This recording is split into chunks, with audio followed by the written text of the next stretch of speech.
Hello, what is up mga ma'am, sir, ma'am? Ako po si Ralph Cifra, isang visual artist from Manila, Philippines. And today we are going to unbox and review the SH Figuarts Super Saiyan Vegeta Awakened Super Saiyan Blood. Yan, so ito yung packaging niya. So ito yung window niya. Tapos here's the shot of the action figure na nakabukas yung kanyang palm. Tamashii Nations na sticker.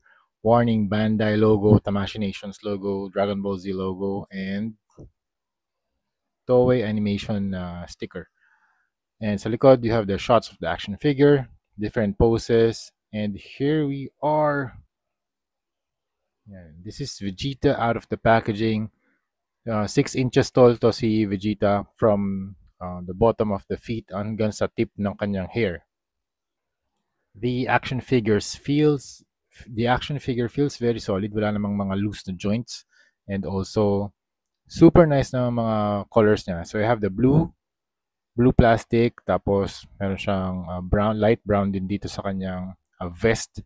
Tapos yung brown din yung kanyang strap, and then you have the white armor plate sa chest and sa stomach. Meron din siyang off-white na gloves and sa boots. So yun yung color scheme niya. Ang ganda ng kanyang hair din dito. Very metallic yellow yung very metallic pale yellow yung paint na ginamit din dito sa hair.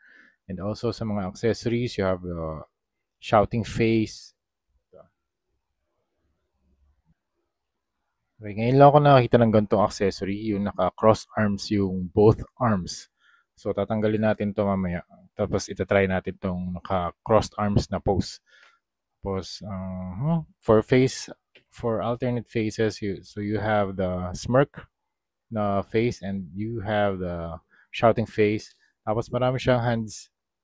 Marami siyang alt hands. So 1, 2, 3, 4, 5, 6, 7. 7 alt hands. Try natin palitan yung face. If you want to change the face, lagay nyo lang yung kamay nyo dito sa kanyang front part ng kanyang hair. So top part. Tapos palitan na natin. Okay?